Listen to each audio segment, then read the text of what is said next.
Dobry wieczór. Dobry wieczór. Witam wszystkich i zapraszam bardzo serdecznie na tego live'a. Myślę, że bardzo ciekawego. W każdym razie to dzięki Waszym pytaniom, dzięki Wam taki właśnie temat na dzisiaj. Dzisiaj temat biologia totalna, a nauka. Temat, który jest związany z takim często zadawanym pytaniem, z którym się spotykam i z którym Wy się spotykacie i wiem to na pewno, bo zgłaszacie mi właśnie też takie różne Wasze historie, z którymi macie do czynienia nie raz i nie dwa, przedstawiając biologię totalną, a mianowicie, czy są jakieś dowody naukowe na to, że biologia totalna działa? I co powiedzieć takiej osobie, która nas o to pyta? Jak sobie z takim pytaniem poradzić? To może właśnie jeden z celów tego dzisiejszego naszego spotkania, bo chciałabym dać Wam wszystkie możliwe odpowiedzi, tak aby każdy mógł sobie po pierwsze wybrać, która będzie dla niego właściwa w danej sytuacji w stosunku do konkretnej osoby, z którą rozmawia, ale też może zainspiruje Was do tego, żeby szukać odpowiedzi własnych. To też będzie dobrze, to też może nawet będzie jeszcze lepiej. Ja stanęłam na razie we wnioskach na takim punkcie i tym się chcę z Wami dzisiaj podzielić, co zebrałam do tej pory. A jak wiecie, wniosek to jest punkt, w którym człowiek nie ma już siły dalej myśleć. Jak znowu będzie miał siłę dalej myśleć, to będzie tworzył kolejne wnioski. A więc z tego punktu, z tego poziomu pójdziemy znowu o krok do przodu. I jeśli macie swoje argumenty, jeśli macie swoje spostrzeżenia, swoje refleksje, dzielcie się tym tutaj proszę w komentarzach dla każdej osoby, która tutaj jest dziś. Kilka słów ode mnie. Ode mnie, od Magdy Wdowiak, prosto z serducha i też ode mnie, magister inżynier biotechnologii, którym jestem, była doktorantka Centrum Medycznego Kształcenia Podyplomowego. To jest to, co znajdziecie w moim opisie na mojej stronie dzisiaj. Tak, taka jest właśnie moja historia i powiem Wam, że właśnie na to spotkanie dzisiaj przyniosłam swoją pracę magisterską, aby Wam właśnie powiedzieć, tak, miałam naprawdę stosunkowo dużo swego czasu z polską nauką. Miałam też ogromną przyjemność poznać wielkich profesorów, wybitne osobowości, osobistości w nauce polskiej. Nawet mam ochotę powiedzieć światowej, chociaż właśnie no, o tej kondycji polskiej nauki tutaj można by długo. Chyba nie będziemy na tym live'ie aż tyle czasu temu poświęcać, natomiast na pewno ci, którzy mają do czynienia z tą polską nauką, wiedzą, co mam na myśli. Mogłaby być ta kondycja trochę lepsza. Tutaj właśnie chcę Wam pokazać pierwszą stronę, o ile to dla Was interesujące. Kiedyś w pewnym poście już Wam powiedziałam, jaki tytuł był mojej pracy magisterskiej, a mianowicie, dla tych, co może kiedyś tego nie przeczytali, ekspresja domeny SH3 spektryny w komórkach U937 i jej możliwy wpływ na cupping receptora Fc gamma drugiego. Jak widzicie, bardzo szczegółowy, bardzo zawężony temat, bo profesor, który był moim promotorem, profesor Andrzej Sobota, zajmował się domeną SH3 spektryny całe życie. Jedną z wielu domen białek, którą badał bardzo wnikliwie, bardzo dokładnie, zresztą nie jako jedyny profesor, który się tą domeną zajmował. I to nam pokazuje, na czym w ogóle badania naukowe polegają. To, jak również inne badania, które może uda mi się dzisiaj trochę przytoczyć, do których uda mi się odnieść, to nam pokazuje właśnie, że my jesteśmy dzisiaj w świecie tak storpedowani ogromną ilością informacji, że jeżeli chcemy zacząć coś badać, to musimy pójść już bardzo mocno w głąb. Czasy, kiedy robiliśmy badania powierzchowne, się już dawno skończyły. Dziś, jeżeli ktokolwiek chce przeprowadzić jakieś badania, musi zostać specjalistą specjalistów. To jest coś, co bardzo zawęża obszar zainteresowania takiego badacza. I teraz wiecie, to ma swoje plusy, dlatego że w momencie, kiedy to wykorzystujemy praktycznie, to wtedy rzeczywiście tak, z tej wiedzy można skorzystać, ale ma też to swoje minusy, dlatego że w momencie, kiedy ktoś zajmuje się takim absolutnie mikrowycinkiem w swojej dziedzinie, w całej gałęzi nauki, a i nauka jest jeszcze dużo większa, to tak naprawdę zawsze łatwo mu jest zarzucić, że jeszcze czegoś tutaj obok nie wziął pod uwagę z jednej czy z drugiej strony. Niezależnie od tego, o jakich badaniach byśmy teraz rozmawiali, bo oczywiście moim kierunkiem zainteresowania najbardziej będzie tutaj naturoterapia, wszystko co związane z ciałem człowieka, nasza biochemia, nasza fizjologia, wszystko co związane z układem hormonalnym, z układem nerwowym, to jest właśnie to, co jest dla mnie zawsze bardzo ciekawe, czyli biologia. Ale oczywiście możemy też powiedzieć to samo o innych gałęziach nauk, możemy to samo powiedzieć o fizyce, możemy mówić o różnych technologiach. To jest coś, co po prostu jest tendencją w dzisiejszym świecie. I teraz kłopot polega na tym, że tak naprawdę, kiedy chcielibyśmy odpowiedzieć komuś na pytanie, a są na to badania naukowe, to osoba, która nie będzie chętna zgłębiać tych badań, nie będzie otwarta na to, żeby przyjąć, jakie te badania są na dzień dzisiejszy, na jakim etapie one dzisiaj są, bardzo łatwo będzie mogła zanegować wartość jakichkolwiek badań, o których my powiemy, do których my się odniesiemy. I dokładnie z tym samym spotykam się tutaj w pracy w biologii totalnej. Co powiem Wam jeszcze jest tym bardziej utrudnione, że w momencie, kiedy rozmawiamy o biologii totalnej, to my w ogóle nie rozmawiamy o nauce. To my rozmawiamy o metodzie pracy, o jednej z metod, którą zaliczamy do psychosomatyki, do metod naturoterapii, do terapii naturalnych i do jednej z metod, która jest totalnie poza nawiasem medycyny, tak jak ją rozumiemy dzisiaj, tak jak medycyna w zasadzie, mam ochotę powiedzieć, każe nam sama siebie rozumieć. Nie wiem, jak to się stało, choć oczywiście mogę domniemywać i myślę, że Wy też dociekacie, gdzie, kiedy, w którym momencie nastąpił ten rozłam, że właśnie nagle zrobiło się tak dużo różnych medycyn na świecie. Jak to w ogóle możliwe, że coś się dzisiaj do medycyny zalicza prawomocnie, a coś się do niej prawomocnie nie zalicza? Zawsze mnie bardzo zastanawia, jak to jest możliwe, że studenci medycyny po 6 latach studiów wychodzą bez żadnej wiedzy na temat ziołolecznictwa, bez żadnej wiedzy na temat homeopatii, bez żadnej wiedzy na temat pracy w fizjoterapii, na temat osteopatii, tego czym się zajmują osteopaci, dlaczego trzeba kończyć osobne studia, dlaczego lekarz tego nie jest w stanie pojąć albo doświadczyć chociaż w malutkim stopniu w czasie studiów. Jeśli chce, to oczywiście ma te możliwości, żeby sobie to uzupełniać i to wspaniale. Natomiast zobaczcie, do czego my doprowadziliśmy, że dzisiaj lekarze, którzy specjalizują się w swojej gałęzi, w bardzo wąskiej specjalizacji, nie są w stanie zobaczyć człowieka holistycznie. Bardzo często wymuszona procedura na takim lekarzu nakazuje mu zgłębiać wiedzę, ale tylko i wyłącznie w obrębie jakiegoś jednego wycinka i to sprawia, że on po prostu już czasem nie ma czasu, albo siły, albo głowy do tego, żeby zgłębiać jakieś inne kawałki, które są z tym powiązane, choćby nawet chciał. No oczywiście jest też taka grupa ludzi, która po prostu nie jest tym zainteresowana, wykonuje swoje, to już jest w ogóle inny temat. Ale ja mówię o takich lekarzach, którzy są ambitni, o takich, którzy właśnie naprawdę być może chcieliby jeszcze więcej, nie są już dzisiaj w stanie. To jest to, co powinny zrobić studia. To jest właśnie to, czym studia powinny się charakteryzować, bo według mnie, to tutaj wyrażam swoją opinię, ale myślę, że nie tylko swoją, powinny dawać szerokie horyzonty. Studia są właśnie po to, żeby każdy wiedział, gdzie ma znaleźć wiedzę, która go interesuje i jak może ją poszerzać, jak może ją zgłębiać. Bo wiemy, że wychodząc ze studiów, to jest dopiero początek, a nie koniec specjalizacji w dowolnym zawodzie, którego to dotyczy. I teraz odnoszę się do tego, dlatego że jest we mnie taka nuta żalu, którą może słyszycie, jest we mnie taka nuta niezgody na to, że to właśnie tak wygląda. Jest we mnie jeszcze wspomnienie cały czas, chociaż już nie bardzo żywe, ale muszę o tym wspomnieć, bo chcę być z Wami szczera.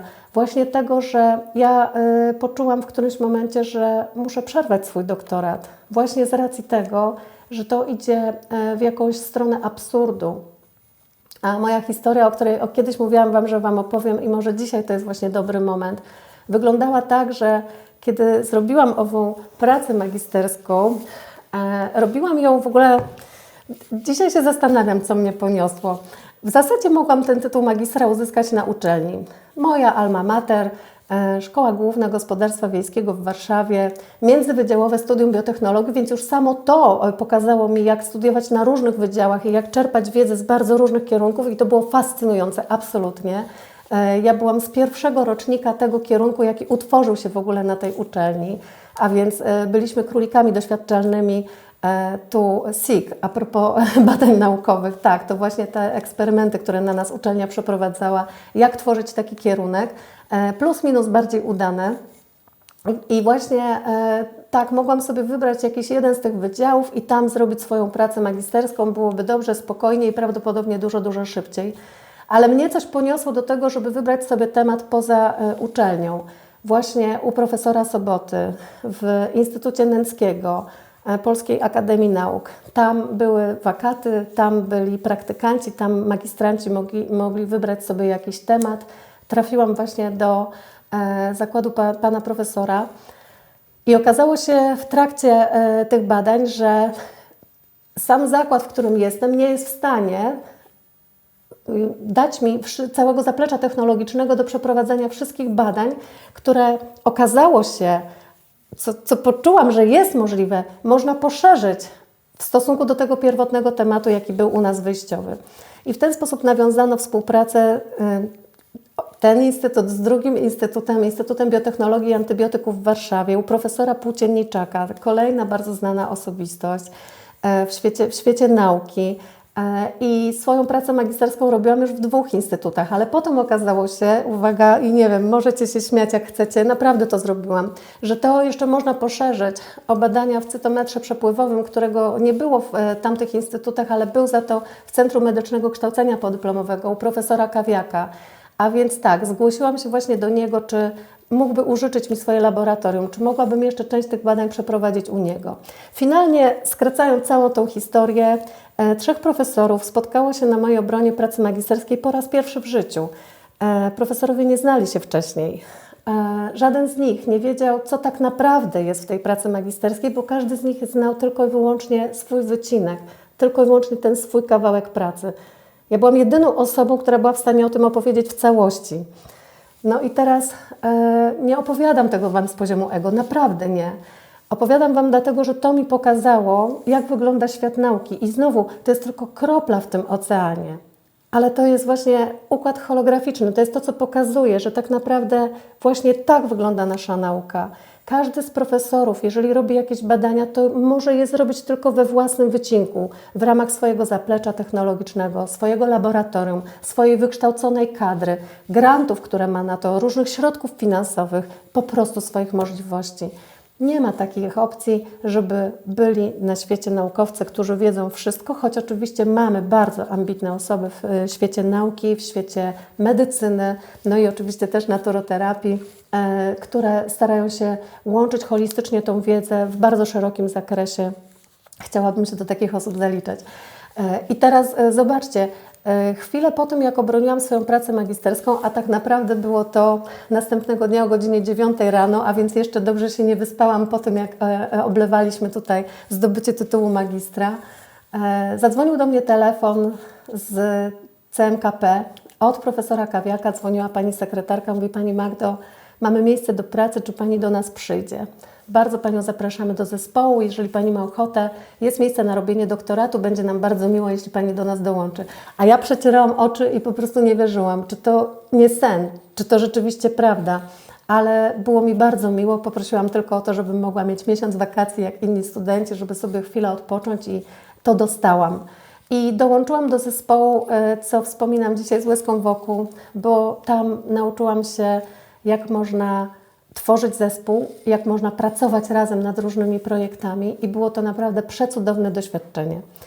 Ale jednocześnie też zobaczyłam właśnie, jak ta polska nauka jest uzależniona od różnych instytucji, od środków finansowych i od układów, jakie panują między naukowcami, a w zasadzie chciałoby się powiedzieć po prostu między ludźmi.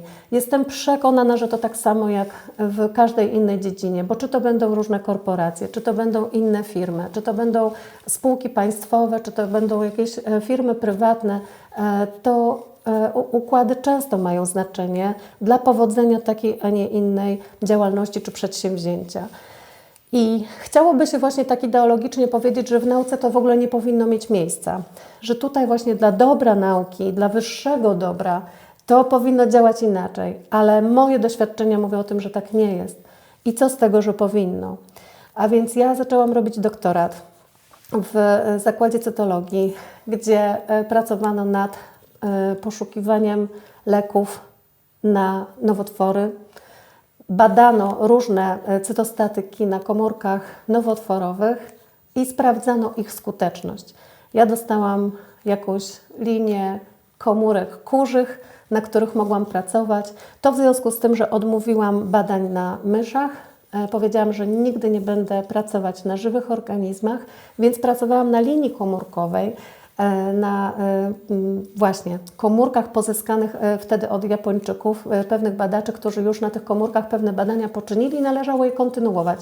Moim promotorem został człowiek, który był profesorem w CMKP, ale nie mieszkał już w Warszawie, w zasadzie w ogóle nawet nie w Polsce. Bardzo rzadko do nas przyjeżdżał. Wyemigrował do Stanów i tam pracował w innym instytucie, w zdecydowanie lepszych warunkach, przy innych środkach finansowych.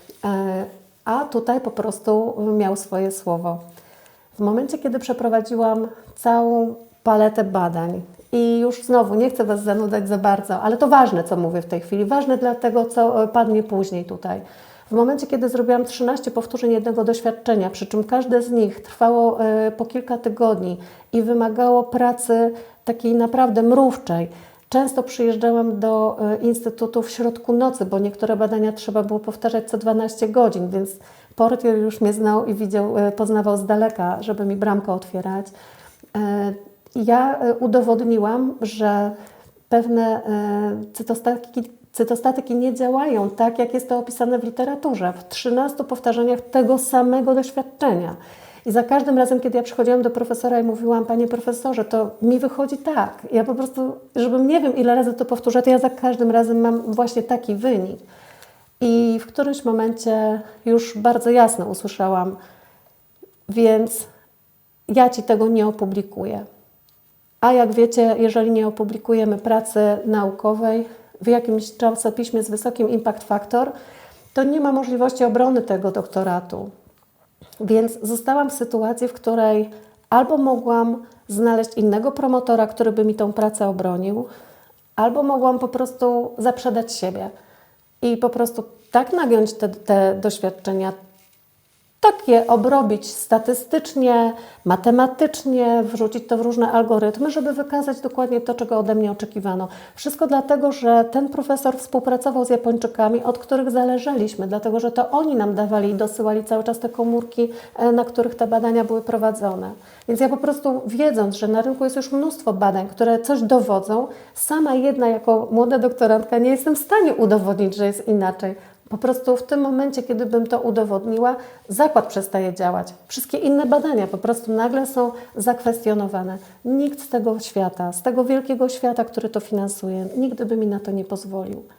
A więc miałam wybór. Albo poszukać innego profesora, który mi po prostu tą pracę podbije, ale jednocześnie jestem skreślona w tym świecie nauki, w tym zakładzie, w tym dziale, w którym to prowadzę. Jednocześnie dostaję tytuł doktora od kogoś, kogo nie znam, kto w ogóle nie ma żadnego innego interesu niż tylko zaliczyć kolejnego doktoranta do swojej pracy habilitacyjnej czy do profesury. To właśnie ten uściśnie mi rękę, niezależnie od tego, na ile wie, co zrobiłam, na ile nie wie. I zrezygnowałam z tego. Uznałam, Magda, możesz być magistrem, to też jest okej. Nie musisz mieć tytułu doktora, żeby być szczęśliwa, żeby kontynuować te działania. Nie możesz zaprzedać siebie, po prostu nie zrobisz tego. I to jest powód, dla którego ja zaprzestałam robienia doktoratu i w ogóle doktoratów w przyszłości. Jeszcze do tego doszedł taki mały akcent. Mój kolega, który robił doktorat w zakładzie równoległym, obronił się chwilę wcześniej przede mną, przed tą moją decyzją. No i właśnie dowiedzieliśmy się, że dostał podwyżkę pensji, no bo już nie jest doktorantem, a doktorem. Jego podwyżka wyniosła 40 zł. To był jakiś 2002-2003 rok. Okej, relatywnie ten pieniądz wtedy miał na pewno inną wartość niż dziś, natomiast umówmy się, ta podwyżka była żałosna. Tego się nawet nie dało odczuć w kieszeni. I czujecie ten żal, czujecie to, co się ze mną dzieje, kiedy ja Wam o tym opowiadam, to są właśnie takie historie, które nie są tylko moim udziałem. Jest naprawdę mnóstwo osób, które doświadczyły bardzo podobnych stanów, doświadczyły tego, że albo się podporządkowują i wchodzą w pewną naukę, w pewne badania i w pewne działania, które są finansowane przez instytucje, które na to stać, albo po prostu muszą się z tego wymiksować. Nikogo z nas, naprawdę, uwierzcie mi, nie stać. No, ja w każdym razie nie znam i nigdy nie poznałam takiej osoby, nigdy nie słyszałam o takiej osobie, żeby było stać na prowadzenie badań na własną rękę, na to, żeby wyposażyć swoje własne laboratorium, żeby bez dodatkowej kadry, pomocy, jakiejś pani techniczki, która myje szkło, która przygotowuje wszystkie odczynniki, bez takiej pomocy, która oczywiście też kosztuje i wymaga finansowania, nie mamy po prostu możliwości, żeby robić takie badania na własną rękę, ponieważ są takie odczynniki, które potrafią kosztować setki tysięcy złotych za 1 ml. I ja nie żartuję, kiedy to mówię. Już nie mówiąc o kosztach mikroskopów elektronowych, czy właśnie cytometru przepływowego w tym przypadku, kiedy o tym opowiadam, różnych właśnie linii komórkowych, wszystkiego, co jest potrzebne do prowadzenia tego. To są po prostu niewyobrażalne sumy. I teraz chcę Wam powiedzieć, że to nie jest tak, że na świecie nie powstają różne projekty badań naukowych. Jest ich naprawdę mnóstwo, ale niestety bardzo duży odsetek tych projektów odpada już w fazie wstępnej, kiedy okazuje się, że one po prostu nie mogą być sfinansowane, albo kiedy okazuje się, że instytucje, które to finansują, nie mają po prostu interesu w tym, żeby właśnie finansować takie, a nie inne badania. I wiele z takich bardzo dobrych projektów leży po prostu w szufladzie i czeka na tak zwane lepsze czasy. A kiedy te badania będą finansowane? Wtedy, kiedy można wdrożyć je w jakąś technologię. I tu przypomina mi się taki bardzo dobry projekt, z którym spotkałam się jeszcze w czasie studiów. Pani profesor Podhajska, na tamten moment 60-letnia kobieta, która na 60. urodziny zafundowała sobie skok ze spadochronu. Profesor Podhajska właśnie wiedziała, że kondycja polskiej nauki podupada i będzie coraz gorzej, jeżeli my nie zrobimy czegoś dla ludzi, którzy potrafią odkryć wyjątkowe rzeczy, udowodnić je w swoich eksperymentach, a jednocześnie gdzie nie będą miały żadnego zastosowania. I otworzyła Centrum Transferu Technologii w Gdańsku. I to centrum działa do dziś. Nie znam dalszych losów tego, ja tylko zachwyciłam się samą ideą, samym pomysłem, że tak, jest wreszcie ktoś, kto chce jakiejś wartości praktycznej, żeby nie było tak, jak wtedy, kiedy studiowałam, naprawdę działo się bardzo często, że Polacy, którzy mają ogromne umiejętności, są wykształceni, bardzo mądrzy, wyjeżdżają za granicę z tymi wszystkimi umiejętnościami zdobytymi tutaj u nas w kraju po to, żeby właśnie wdrażać je w życie i żeby też mieć z tego jakieś profity.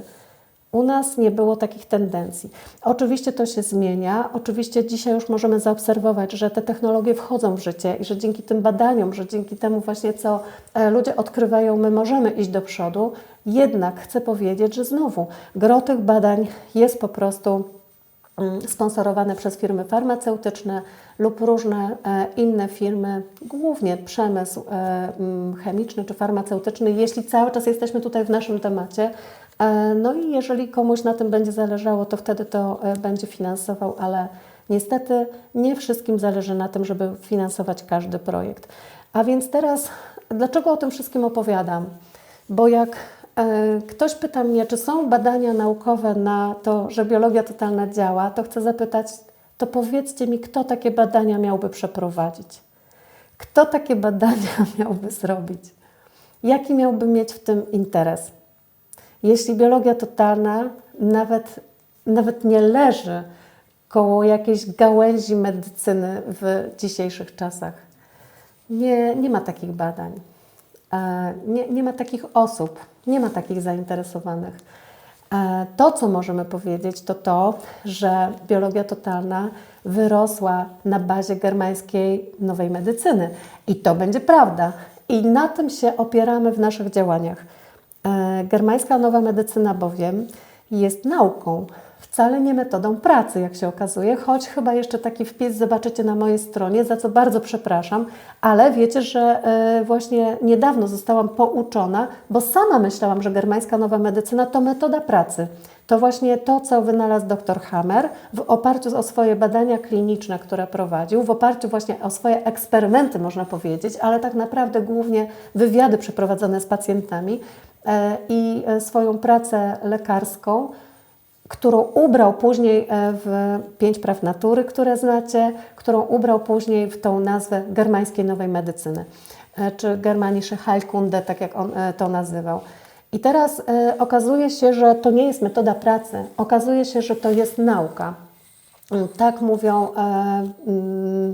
ci, którzy pracują czystą germańską medycyną dzisiaj. Są takie osoby, które ukończyły zarówno germańską nową medycynę, jak i kursy z biologii totalnej, kursy z Recall Healing, które sobie to łączą ze sobą, które ukończyły biologikę. Roberto Barnai to też na pewno znany Wam kierunek. To wszystko leży koło siebie bardzo blisko i plus minus mniej lub bardziej, ale najczęściej bardziej jest ze sobą połączone, powiązane. I to są te nasze twarde dane, na których my się opieramy. To jest to, do czego zawsze my, kochani, możemy ludzi odsyłać. Tylko kłopot będzie polegał na tym, że jeśli będziemy odsyłać do tych badań, do tych prac osoby twardogłowe, którym to nie wystarczy, dlatego że to nie są badania prowadzone przez jakieś naukowe instytuty, to nie będzie to przez taką osobę przyjęte. To będzie to kwestionowane, to będzie to cały czas za mało. I ja wtedy polecam zawsze zadać takiej osobie pytanie, czego szukasz w tym pytaniu? Czego tak naprawdę potrzebujesz? I w ogóle po co to pytanie stawiasz? Pytanie o dowody naukowe. Bo szanuję oczywiście to, że ludzie myślą, że rozumują, że szukają dowodów na to, czy coś działa, dlatego że to jest na pewno w jakimś stopniu związane z szacunkiem do samego siebie, aby nie pójść w jakimś złym kierunku, aby sobie nie zaszkodzić. Innymi słowy, to jest rozmowa o zaufaniu, to jest rozmowa o lęku, to jest rozmowa o tym, w jaki sposób obrobić technicznie rzeczy, które są jakieś obce, które są nieznane, a jak są obce i nieznane, to wiecie, w świecie zwierząt jest to zagrażające. A więc, żeby oswoić temat, tak, szukamy właśnie kogoś, kto już tam wcześniej przed nami był, kto już to sprawdził, kto ma po prostu niezbite dowody na to, że to działa i to działa dobrze. Ale jakbyśmy się zastanowili, skąd takie myślenie pochodzi, to zobaczcie tak naprawdę, że ten pierwszy triumf nauki, o jakim w ogóle literatura zaczęła głosić, było to kilkaset lat temu, to był triumf nauki nad ciemnotą. Kiedy pojawiły się możliwości badawcze, kiedy już trochę wyrośliśmy z alchemii, choć kocham alchemię i uważam, że było to absolutnie cudne i na tamten moment bardzo wspaniałe, dlatego że dużo nam bardzo pomogło zrozumieć w świecie medycyny, w świecie chemii, w świecie fizyki, ale to dla ludzi było wszystko za mało. Więc w momencie, kiedy pojawiły się możliwości, pojawił się mikroskop, pojawiły się inne sprzęty właśnie, żeby gdzieś to wszystko zbadać mocniej, wtedy właśnie nauka zaczęła być gloryfikowana. Wtedy ciemnotą gardzono. Wtedy my właśnie, kiedy mieliśmy jakieś niezbite dowody naukowe, czuliśmy się pewnie, czuliśmy się mocniej. Co prawda jeszcze nadal myślano o tym, że nie wiadomo skąd pochodzą choroby, bo jeszcze nikt nie zobaczył bakterii, jeszcze nikt nie wiedział, że są wirusy, ale tak, to, że można było badać, że pewien płyn zaraża następny i stąd się bierze choroba, już było właśnie jakimś dowodem na to, że tak, w tym płynie jest jakiś czynnik zakaźny, jakkolwiek go wtedy nazywano. Ludzie już po prostu wiedzieli, że musi być jakaś substancja, która tą chorobę przenosi. To nas prowadziło, właśnie to dociekanie do tego, żeby później zaglądać jeszcze bardziej pod to szkiełko i oko. I tak, chcieliśmy triumfować nad ciemnotą i to jest naturalne i to super. A potem okazało się, że całą tą naukę wykorzystano do tego, żeby triumfować nad, następny krok, nad religią. Ludzie zaczęli szukać naukowych dowodów na istnienie Boga. Ludzie zaczęli podważać różne religie. Na początku religie tutaj mówimy w Europie, bo oczywiście to stąd są te nurty badawcze, ale różni filozofowie, właśnie mentorzy, naukowcy, oni chcieli po prostu, żeby to istnienie Boga wpisać w różne kratki, w różne statystyki, móc to obrobić jakimś wzorem matematycznym. Zresztą są tacy, którzy do dzisiaj tworzą te wzory i je rozwijają. Tak właśnie pojmują rzeczywistość. Może to też jest okej, Ja już bym za tym nie nadążyła, więc to nie moja filozofia absolutnie. No tak, ale po prostu my rozumiemy, że posiadanie różnych dowodów naukowych, czy właśnie chociażby jakichś tropów pozwala przejąć kontrolę nad sobą, pozwala wyjść z pewnej kontroli, w której się było w momencie, kiedy religie były dogmatyczne. Tutaj jakby chcieć o tym dyskutować i to bardzo ciekawy kierunek na dyskusję i na pewno Wam się włącza i uruchamia jakaś interpretacja tego, co mówię i macie wiele faktów i wiedzy na ten temat, jestem przekonana. Chcecie, to tutaj piszcie w komentarzach. Bo zupełnie inaczej będzie w religiach wschodu, w zasadzie w filozofii wschodniej, trzeba by powiedzieć bardziej niż w religiach. Zupełnie inaczej będzie w krajach typu Meksyk, Brazylia, okolice Ameryki Środkowej czy Ameryki Południowej. Tam znowu inna mentalność, inna filozofia itd., itd. Więc w momencie, kiedy byśmy chcieli się tak przyjrzeć właśnie, gdzie ta nauka nad czym triumfuje, to w każdym regionie świata będzie to troszkę inaczej wyglądało, ale zobaczcie, tendencja będzie wspólna, tendencja będzie ogólna, że my chcemy po prostu mocno wiedzieć, a mocno wiedzieć to jest siedzieć w umyśle. Mocno wiedzieć to jest poziom mentalny, to jest intelekt. I teraz moje pytanie, które się natychmiast pojawia i zrozumcie w kontekście biologii totalnej, która pracuje z całym tym polem informacyjnym, z tą przyczynowością na płaszczyźnie psychoemocjonalnej. Jak możemy zatrzymać się tylko i wyłącznie na poziomie intelektu? Jak ktoś mnie pyta, czy są badania naukowe, czy są jakieś dowody naukowe na to, czy biologia totalna działa, to ja się zastanawiam, jakie musiałyby być, żeby kogoś zaspokoić. Jak można badaniami naukowymi dowieść pole działania serca? Jak można dowieść działanie pola informacyjnego, które przekazuje sobie informacje w rodzie z pokolenia na pokolenie? Jak można badaniami naukowymi dowieść działanie ustawień hellingerowskich, a wiecie, że metoda działa?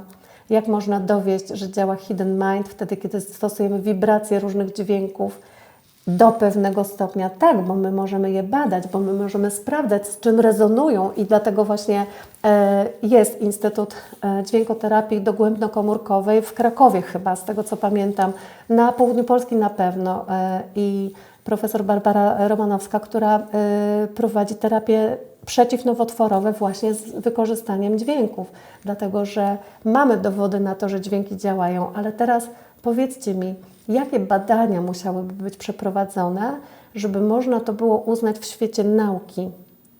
Na ilu osobach musiałyby być przeprowadzone badania na osobach chorych na ten sam typ, powiedzmy nowotworu czy jakiejś innej choroby, żebyśmy mogli uznać, że to jest poza marginesem błędu statystycznego. Powiedzcie mi, czy my, wiedząc o tym, w jak indywidualny sposób odbieramy swoje konflikty, swoje historie, które nas dotykają, traumy, które dziedziczymy, czy my jesteśmy w stanie znaleźć taką grupę kontrolną, czy my jesteśmy w stanie znaleźć taką populację, żeby można było te badania przeprowadzić w sposób nie do podważenia. Jeżeli ja w swoim gabinecie spotkałam się powiedzmy z 100 kobiet chorych na raka piersi, to już nawet nie biorąc pod uwagę, że nawet same te nowotwory piersi były różnych typów, co tutaj dla naukowca byłoby ogromnie ważne, bo przecież mamy różnego rodzaju geny, różnego rodzaju reakcje na nowotwór, właśnie na różnego rodzaju leczenie, które jest do tego dobierane i tak dalej, i tak dalej. To mówię, ogromny wątek, który można by tutaj pociągnąć, ale dobra, zostawmy to na razie w nawiasie. Jak ja podchodzę do tego, co wydarzyło się w życiu każdej z tych kobiet, że ona właśnie objawia ten nowotwór piersi. Dlaczego nowotwór piersi, a nie jakąkolwiek inną chorobę? To powiedzcie mi, czy jestem w stanie znaleźć grupę kobiet, które będą przeżywały identyczne historie, w identycznych warunkach, z identycznymi problemami, czy to z dzieckiem, czy z partnerem, bo wiecie, że nowotwory piersi to tak zwany konflikt gniazda. Czy one są w stanie powiedzieć mi te same historie, które działy się z ich rodzicami, dziadkami, pradziadkami? Czy one się tak samo żywią? Czy one mieszkają w identycznych warunkach? Czy mają ten sam poziom stresu? A więc ile czynników byłoby do wzięcia pod uwagę, żeby takie badania przeprowadzić? I czy ja jestem w stanie, gdybym nawet takie badania chciała przeprowadzić, znaleźć taką grupę, plus do tego grupę kontrolną, żeby móc po prostu sprawdzić, czy biologia totalna działa. Czujecie, jest tak dużo rzeczy, które na to wpływają, które należy wziąć pod uwagę, że po prostu jest to niemożliwe. Jedyne, co można powiedzieć, i ja uważam, i z mojego świata pochodząc, że to nie jest mało, to to, że jeżeli dana metodyka pracy czy technika pracy pomogła jednej osobie, to to już jest dowód na to, że to działa. Jeżeli pomogła drugiej osobie, to to jest dowód na to, że to działa. A wiem, że pomogła setkom, tysiącom, dziesiątkom tysięcy osób. Jeśli nie wiem tego tylko i wyłącznie z własnego podwórka, wiem to z podwórka moich wielkich nauczycieli i mistrzów, którzy to opisują w swoich książkach. Wiem to z podwórka moich zacnych kolegów, którzy zajmują się tą samą metodą i którzy mi opowiadają o swoich przypadkach. Wiem to od Was, bo Wy sami piszecie, że to działa. Ale nikt nigdy, śmiem dzisiaj twierdzić, nie zrobi na to żadnych badań. Nikt nigdy nie da dowodu naukowego, dlatego że każde badanie, które byśmy chcieli przeprowadzić, będzie bardzo łatwe do podważenia. Choćby efekt placebo, choćby efekt nocebo. Na pewno o tym słyszeliście, że w momencie, kiedy my jesteśmy czymś zasugerowani, w momencie, w którym mamy jakieś przekonania, w coś bardzo mocno wierzymy, to wpływa na nas i znowu, czy nauka jest w stanie znaleźć na to dowód, czy nauka jest w stanie złapać to za ogon i powiedzieć, o, jeszcze to był dodatkowy czynnik, który też miał na to wpływ i miał znaczenie. Nie, nauka tego najczęściej nie uchwyci, bo są to bardzo takie delikatne, bardzo takie efemeryczne informacje, które znajdują się w tym polu informacyjnym, które sprawiają, że właśnie jedna osoba w coś wejdzie mocniej, druga w coś wejdzie słabiej, albo w ogóle, w zależności od własnych doświadczeń, w zależności od własnych wierzeń czy przekonań. To jest właśnie to, co my musimy uwzględnić wtedy, kiedy zaczynamy się zastanawiać w ogóle nad tym, jak do takich badań podejść. Dlatego właśnie ja chcę powiedzieć, w przeciwieństwie do lekarzy, którzy mają nad sobą swoją instytucję, w której pracują, bo żeby być lekarzem, trzeba być zrzeszonym. Pracując w jakimś szpitalu, podlega się po prostu pod jednostki, tam jest cała hierarchia tych jednostek. Każdy szpital prowadzi swoje statystyki, opisuje każdego pacjenta, potem te statystyki są gromadzone, one są, tak wierzę, tak myślę, albo tak nam jest mówione, obrabiane właśnie gdzieś technicznie w izbach lekarskich, przekazywane i gdzieś tam w sumie w świecie na samej górze, gdzieś nad tym wszystkim czuwa WHO, które po prostu te badania ogłasza i jesteśmy w stanie powiedzieć, ok, na całym świecie mamy taki a taki odsetek osób, które wychodzą z chorób nowotworowych, albo z cukrzycy, albo z zawałów serca itd., itd. Dlatego, że takie statystyki są prowadzone. Natomiast jak patrzę sobie na nas, konsultantów biologii totalnej, różnych terapeutów, naturoterapeutów, terapeutów różnych metod, czy my mamy też taką instytucję nad sobą, do której moglibyśmy zgłaszać te przypadki, do której my moglibyśmy iść i powiedzieć, miałam tyle i tyle przypadków, takich to a takich, z takimi i takimi efektami. Nie mam. My byśmy musieli jako naturoterapeuci również mieć takie miejsce, do którego odsyłamy sobie te statystyki, tak żeby właśnie ktoś to liczył, mierzył, wyciągał z tego średnią czy medianę, tak żeby właśnie potem to gdzieś ogłaszał, tak żeby to raportował. I teraz powiedzcie mi wtedy znowu, nawet gdyby była taka instytucja, to kto by się zaliczał tutaj, kto by się łapał na te badania? Czy na przykład taka szeptucha z Podlasia załapałaby się na taką statystykę, czy ona to już nie? I dlatego właśnie, kiedy ktoś mnie pyta, czy są badania naukowe, to mówię, to są po prostu statystyki, które pisze życie. To są ludzie, którzy tworzą te statystyki. I jeśli masz otwarte serce, jeśli chcesz naprawdę wiedzieć, jak to działa, to po prostu rozmawiaj z tymi, którzy przez tą drogę przeszli. Rozmawiaj z nimi, co robili. Rozmawiaj z nimi, żeby opowiedzieli Ci, jakie jeszcze inne metody łączyli ze sobą, dlatego że znowu, gdyby chcieć sprawdzać, jak działa biologia totalna, to trzeba by po prostu wyizolować wszystkie inne czynniki, które również mogły wpłynąć na to, że ktoś wyzdrowiał. Czyli rozumiecie, musielibyśmy wszystkim powiedzieć, hej, odstaw suplementy diety, w zasadzie to nie używaj żadnych innych technik, żadnych innych metod, w zasadzie to tak naprawdę nawet nie powinieneś się modlić. Bo zobaczcie, Instytut Medycyny Spirytystycznej jest taki, bo w ogóle nurt medycyny spirytystycznej bardzo mocno rozwija się w Brazylii i krajach Ameryki Środkowej. Był u nas kiedyś w Polsce i to wielokrotnie. Andrei Moreira, przedstawiciel tej medycyny, to jest lekarz, który wykonuje zawód lekarza tam w Brazylii, ale jednocześnie jest właśnie lekarzem spirytystycznym. Nie da się tego przetłumaczyć na lekarzem duchowym, dlatego że to troszkę inaczej będzie u nas brzmiało właśnie w takiej translacji.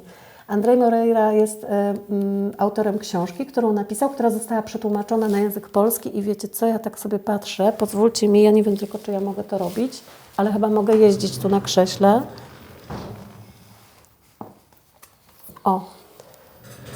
O, zobaczcie, właśnie jest taka książka tutaj na mojej półce, Leczenie i samouzdrawianie, spojrzenie medycyny spirytystycznej.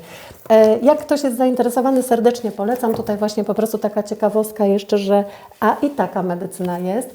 Natomiast mówię o tym dlatego, że właśnie Andrzej zorganizował z innymi lekarzami tej profesji taką konferencję w Polsce, na której miałam przyjemność i zaszczyt być kilka lat temu. Wszyscy ci lekarze przyjechali tutaj z różnymi wykładami i opowiadali o cudownych uzdrowieniach, o swoich przypadkach, jak to leczenie i łączenie właśnie medycyny konwencjonalnej z tą medycyną spirytystyczną pomaga. I dzisiaj chcę Wam przekazać tylko jedną informację, ale bardzo istotną właśnie dla tych naszych rozważań, a mianowicie oni między sobą prowadzili takie badanie, które miało sprawdzić, na ile nasza ludzka wiara w Boga ma znaczenie dla naszego zdrowienia, a na ile nie. I zrobili 3 grupy kontrolne.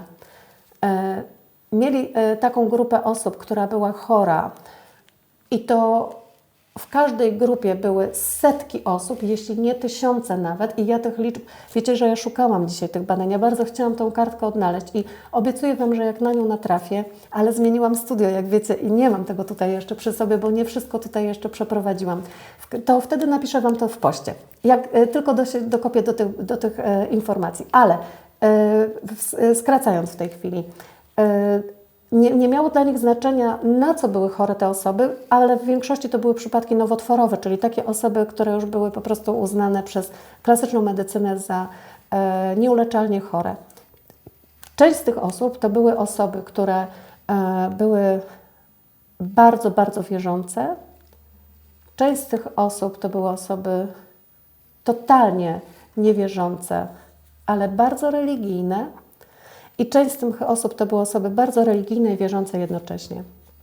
Zobaczcie, jaki bardzo ciekawy układ samego badania.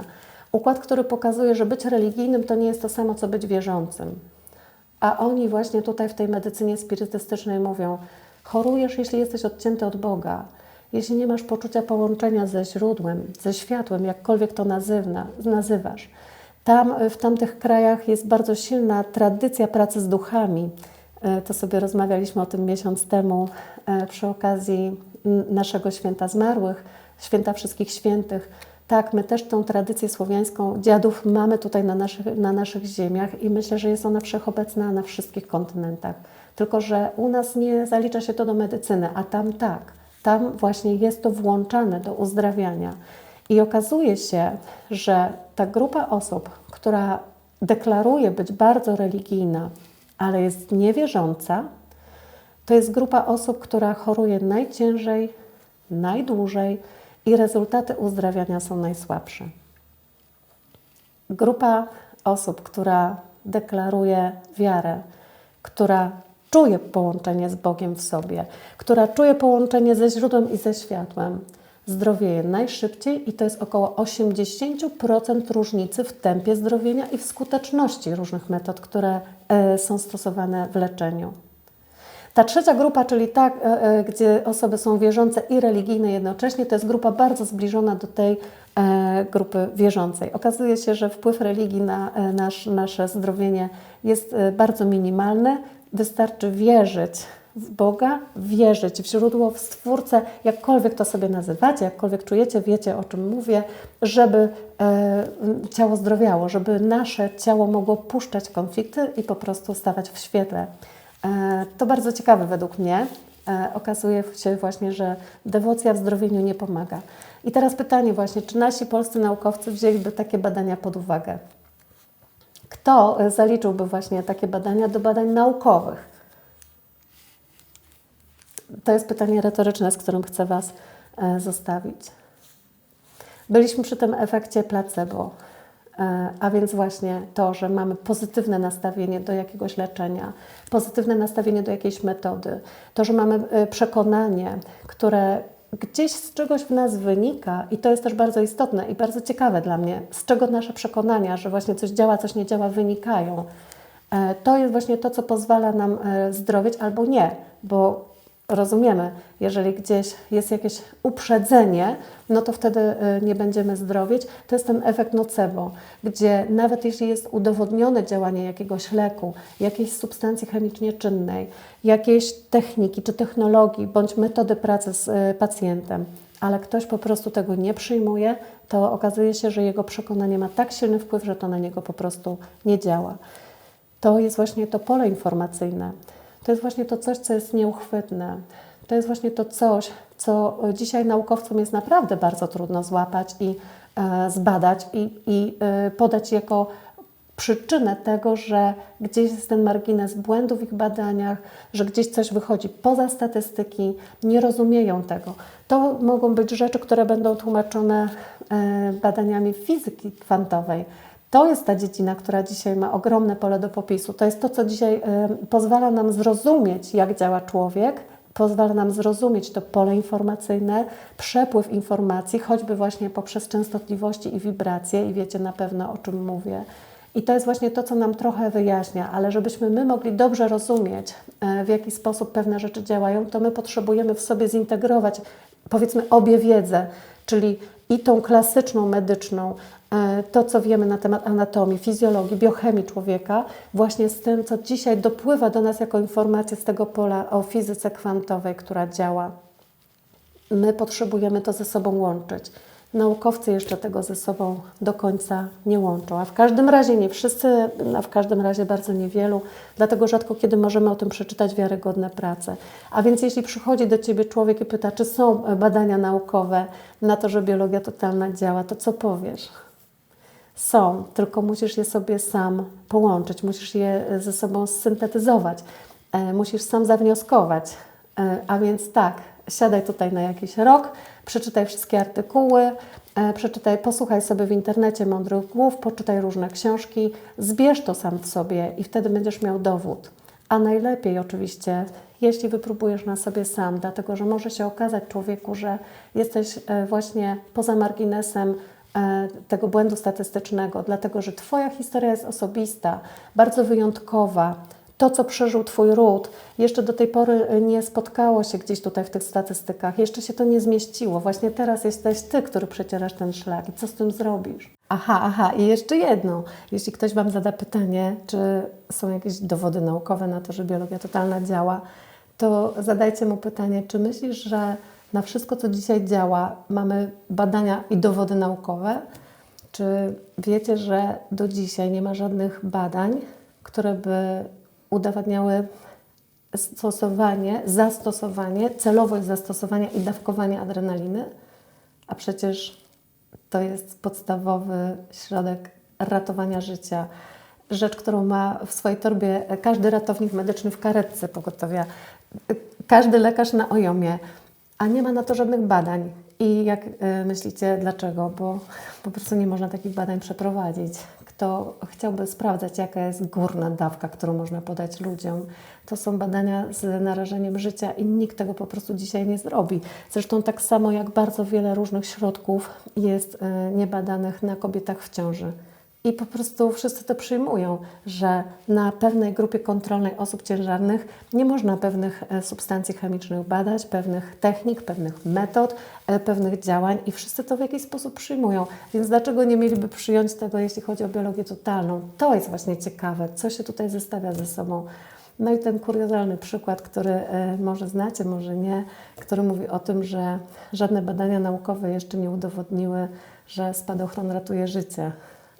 Tak, nie ma chętnych do grupy kontrolnej, która chciałaby skoczyć bez spadochronu. Słuchajcie, rozgadałam się, popłynęłam tu, ale zajrzę sobie w te komentarze, patrzę. O, nawet całkiem spora grupa się tutaj zebrała, jest nas ponad 400 osób, to cieszę się ogromnie z tego. I teraz właśnie tak, tu piszecie, ktoś tutaj, że mój syn, inżynier ze ścisłym umysłem, totalnie nie wierzy w biologię totalną. I teraz ja chcę powiedzieć, biologia totalna nie jest czymś, w co wierzymy. Jeszcze raz, wierzymy w rzeczy, których się nie wie. A my w biologii totalnej mamy twarde podstawy naukowe w postaci całej dziedziny wiedzy, jaką jest germańska nowa medycyna, do tego, żeby rozumieć, jak działa człowiek, do tego, żeby znać wszystkie zależności tego, co dzieje się w przepływie informacyjnym w człowieku. Jeżeli ktoś mówi, że w to nie wierzy, to znaczy, że po prostu tego nie zna i że tego nie wie. Pytanie, czy chce się dowiedzieć.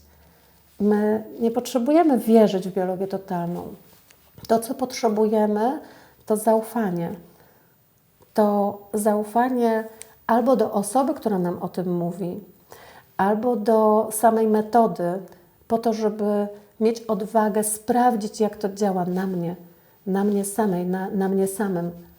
To jest właśnie to, co sprawi, że my zaczniemy wierzyć, ale tak naprawdę wierzyć przez doświadczenie, czyli po prostu wiedzieć, że coś działa.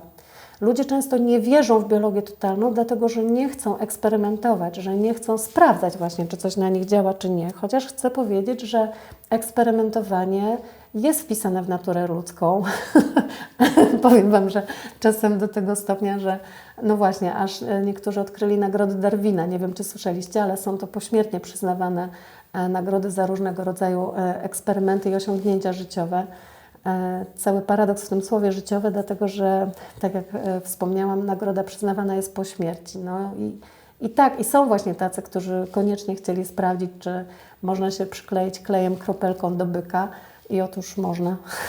Można nawet za to dostać nagrodę Darwina. Tak, eksperymentowali na świecie przed nami wielcy ludzie. Znacie te wielkie nazwiska jak Newton, jak Einstein, jak Oppenheimer, Maria Curie-Skłodowska i wiecie, że też była kobietą. Tak, dużo osób przed nami, dlatego że my mamy tą ciekawość, która jest bardzo dużym napędem motorycznym do zdobywania wiedzy. Mamy właśnie to w sobie. Pytanie, co nas hamuje, żeby właśnie z tej ciekawości wrodzonej w nas, bardzo naturalnej, tak naturalnie nam przydanej, właśnie nie pójść w eksperymentowanie, choćby z biologią totalną. Pytanie, co to za opór? No i właśnie przyjrzyjmy się tym wszystkim obiekcjom, przyjrzyjmy się tym blokadom, jakie są w nas, jakie są w ludziach, które mogą to sprawiać.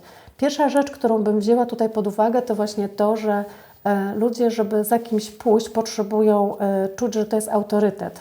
Albo czuć, albo po prostu to uznać. No i tutaj historia taka, że autorytetem, a jesteśmy po prostu tego uczeni, będzie ten w białym kitlu lekarskim, ten w sutannie na ambonie, ten gdzieś w garniturze, ten w Sejmie. To są właśnie autorytety. A jeżeli przychodzi do Ciebie właśnie taki terapeuta ubrany tak jak Ty, właśnie może nie w marynarkę, tylko w jakiś sweterek czy jakąś koszulkę, to właśnie pytanie, czy ten mózg uzna to za autorytet. To jest kwestia trochę wychowania, to jest trochę kwestia systemu edukacyjnego, czy w ogóle systemów, w których funkcjonujemy i żyjemy. I oczywiście wiecie, że to ma tradycję kilkusetletnią, jak nie kilkutysiącletnią. Były po prostu na tym świecie osoby, które miały duży interes w tym, żeby właśnie tak to kształtować, a miały bardzo dużą strefę wpływów. W związku z tym sprawiło to, że właśnie jesteśmy tego nauczeni.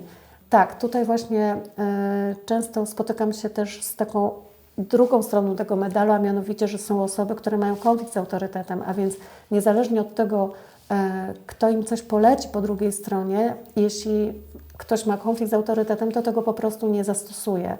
To z tego nie skorzysta, bo będzie po prostu w opozycji z samej definicji. No ale to już wiecie z różnych innych moich webinarów i szkoleń czy live'ów, że to jest po prostu bardzo duży konflikt z ojcem. Wewnętrzny, nierozwiązany konflikt z autorytetem ojcowskim, który jest nierozwiązany, nieuświadomiony, nieprzepracowany i w związku z tym jakby w kopii później gdzieś dalej w życiu powielany, już przenoszony na inne osoby. Jeśli nie mogę uznać ojca za swoje, powiedzmy, guru, za właśnie autorytet, to innych już też nie uznam i będę odrzucał. No to też nam nie pomaga, dlatego że nawet jeśli ktoś chciałby właśnie skorzystać z jakiejś dobrej porady, która jest akurat w jego przypadku bardzo trafiona, to tego nie zrobi, bo po prostu ten autorytet będzie odrzucać. To są właśnie takie osoby, które podprogowo poszukują tego rozwiązania dla siebie. To jest właśnie cały paradoks sytuacji, że te osoby przychodzą do nas, właśnie do takich jak ja, jak Wy, i pytają właśnie, czy są jakieś badania, dowody naukowe na biologię totalną. One przychodzą właśnie dlatego, że one bardzo by chciały uwierzyć, zaufać, przekonać się na własnej skórze, ale nie mają tej odwagi. Dlatego, że jeszcze gdzieś w środku ten nieprzepracowany, nieuświadomiony konflikt cały czas drga, no i nakazuje po prostu taką postawę oportunistyczną, której nie da się wtedy świadomie przezwyciężyć. Także jest to jeden właśnie z problemów i teraz jaka rada na to dla nas? To trzeba zostawić. To jest taka rzecz, z którą najczęściej jak się spotykam, to widzę, że im bardziej będziemy starali się kogoś przekonać, kogoś zachęcić, a on jest w tym swoim konflikcie, tym gorzej dla nas, tym gorzej też dla niego, tym gorzej dla naszej wspólnej rozmowy, a może nawet się później okaże i dla relacji, dlatego że przekonywanie nie działa, ponieważ przekonując staramy się przekroczyć czyjąś granicę i po prostu napieramy, ale oczywiście po drugiej stronie będzie opór, który i tak już z definicji był wielki, więc teraz będzie jeszcze tylko wzmożony. A zatem raczej jestem za zostawieniem pustej przestrzeni, gdzie jak ziarno zostało zasiane, informacja rzucona, tutaj akurat może pomagam jakiejś pani, która pisze o swoim synu, inżynierze, właśnie tym twardogłowym, takim, tak, powiedz, po prostu poinformuj. I powiedz, jak będziesz gotowy, jak będziesz chciał. To są informacje, gdzie możesz o tym poczytać. To masz możliwość sprawdzenia. To zawsze jest to wspaniałe pytanie kwantowe, którym możemy popracować, którym możemy zadziałać. A nuż pomoże pytanie, co by się musiało stać, żebyś zaufał? Co by się musiało stać, żebyś sprawdził, żebyś chciał po prostu zobaczyć na sobie?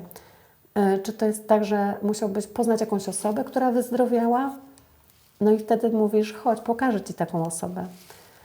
Albo czy musiałbyś przeczytać jakąś książkę, która o tym opowiada i jaka to musiałaby być książka, czyli jakie warunki musiałyby być spełnione, żebyś mógł to przyjąć jako informację. No bo są takie książki, przecież wiecie, że my możemy się nimi podpierać. Właśnie to będzie ten autorytet, który przemówi w naszym imieniu. Od czego chcesz zacząć? Co by się musiało wydarzyć? Ale to jest tylko jeden z problemów, jakie mają ci nasi opozycjoniści, że takich dzisiaj tutaj nazwę. Drugim właśnie takim bardzo dużym przeciwnikiem nas w takiej sytuacji, jeśli możemy to tak właśnie zobaczyć, jest lęk. Lęk tych osób, które po prostu się boją, które boją się nieznanego, które boją się wejść na jakiś teren, który wcześniej nie był zbadany, sprawdzony, które tak naprawdę bardzo często ten lęk mają przeniesiony z różnych innych życiowych sytuacji i to jest po prostu kolejna sytuacja, w której one reagują podprogowo tak samo jak zawsze. To jest naturalne, żeby się bać, to jest naturalne, żeby nie lubić nieznanego. Mózg lubi to, co znane, lubi strefę komfortu, nie chce wychodzić poza strefę komfortu, więc będzie stawiał też opór właśnie przed tym, żeby pójść w jakimś nowym kierunku, bo to zawsze będzie związane ze stratą tego, co znamy. To zawsze będzie związane ze stratą tego, gdzie czuliśmy się bezpiecznie. Rozumiecie, być takim podróżnikiem, który wyrusza w świat gdzieś w nieznane, wymaga odwagi, ale wymaga czego jeszcze? Porzucenia starego, dobrze znanego gniazda, tego sosu, w którym właśnie gdzieś tutaj jesteśmy. I to jest właśnie to, czego potrzebujemy, żeby ruszyć gdzieś do przodu. Odwaga, no ale oczywiście leży na drugim krańcu lęku. A więc jeśli ktoś jest w lęku i brakuje mu tej odwagi i tej ciekawości, która może stałaby się właśnie tym aparatem motorycznym do tego, żeby ruszyć z miejsca, chociaż o jeden krok, to wtedy takiej osobie będzie bardzo trudno. Więc znowu, co możemy zrobić dla takiej osoby? Możemy pracować z tym lękiem. No jest webinar o lęku, więc odsyłam Was i zachęcam bardzo serdecznie, tak samo jak do tego webinaru Koło Emocji, w którym opowiadam o różnych emocjach, ale również i o lęku. Ale może i znacie jakieś inne techniki, swoje sposoby na pracę z lękiem. Może po prostu wystarczy ten lęk oswoić i po prostu znowu powiedzieć komuś: hej, widzę, że się lękasz, że się trochę tego boisz i to naturalne, to jest po prostu coś nowego, więc daj sobie czas, poczytaj, dowiedz się więcej tak, żeby to nie było aż tak nieznane. Zrób wszystko, żeby stało się dla Ciebie chociaż trochę bardziej znane, a wtedy na pewno ten lęk stopnieje. I zostawić, i znowu wycofać się, dać przestrzeń na to, żeby ten ktoś po prostu pochłonął to, żeby to ujął swoim światłem i właśnie może ta ciekawość zwycięży. Może jakaś inna determinacja, czy desperacja, okej, dobrze, nawet jeśli byłaby to desperacja, bo czasem komuś śmierć zagląda w oczy i tego boi się bardziej niż już spróbować czegoś nowego. Okej, czemu nie? Niech to będzie nawet taki motywator. To też jest okej, ale właśnie każdy musi mieć swój czas. Każdy potrzebuje wejść w ten swój moment, żeby poczuł, że jest gotowy na tą zmianę. My tego po prostu za kogoś zrobić nie możemy. No i oczywiście jak patrzymy na tych oportunistów, właśnie na te osoby, które tak nam często zarzucają, że wchodzimy w ciemno, w jakieś takie sprawy, które są niezbadane, a przecież nauka tego jeszcze nie udowodniła. A po pierwsze możesz powiedzieć: hej, jeszcze nie udowodniła, ale udowodni. Dlatego, że te badania cały czas się rozwijają, są w toku. Jak nie jedno, to inne gdzieś w którymś momencie zahaczy trochę o tę tematykę i pomoże nam właśnie. Może będziemy mogli się wtedy na to powołać, choć tak jak powiedziałam, nigdy nie będzie takich badań, które by objęły tematyką wszystko. Nie ma takiej możliwości i na to po prostu przestańmy czekać. Ale po drugie właśnie jest jeszcze jeden aspekt i na to też bym chciała zwrócić uwagę, a mianowicie, że bardzo często takie pytania, które właśnie padają pod naszym adresem, to są pytania czy zarzuty właśnie, które płyną z poziomu ego.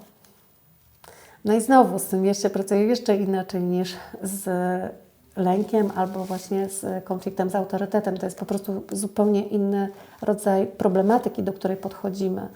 Jeśli ktoś będzie wygłaszał swoje racje z poziomu dumy, jeśli ktoś musi udowodnić, że ma rację, moja racja jest mojsza niż Twojsza, to chyba nie pozostaje nam nic innego, jak mu tą rację przyznać albo po prostu się rozejść.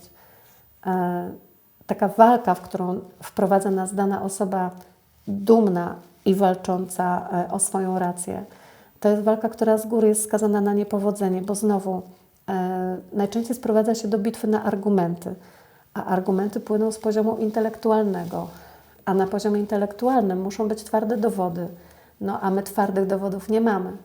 Mamy dowody naukowe w postaci badań klinicznych doktora Hammera, ale doktor Hammer był za nie bardzo ganiony.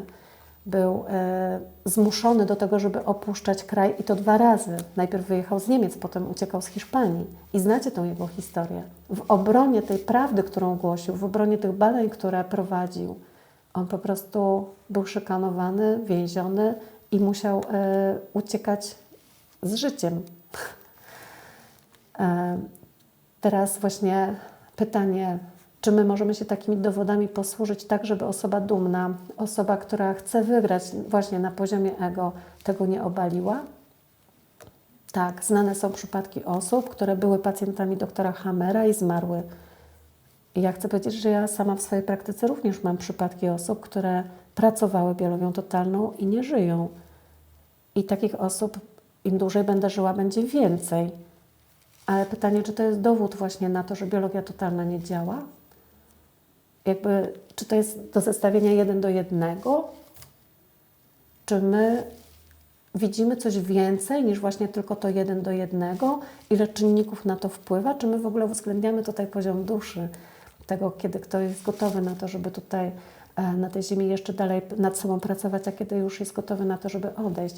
Ale to jest jeszcze inne rozważanie, to jest jeszcze inny poziom rozważań. A więc właśnie co w momencie, kiedy spotykamy kogoś, komu bardzo zależy na tym, żeby wygrywać ze swoją racją, znowu możemy go po prostu z tym zostawić. Już nie mówię, żeby pobłogosławić, nie mówię nawet o tym, żeby robić to z wyższością, absolutnie nie, ani nawet właśnie z takim duchowym miłosierdziem czy współczuciem. To nawet nie o to chodzi. To chodzi właśnie o to, żeby chronić też siebie przed takim atakiem osoby walczącej, dlatego że ona wciąga nas po prostu w niskowibracyjny wir, który może osłabić nasze przekonanie do tego, że coś działa, który może podważyć tą swoją własną pewność siebie we własnej wybranej metodzie samouzdrawiania, tego powrotu do zdrowia, zwłaszcza jeśli ktoś jest w trakcie swojego własnego leczenia.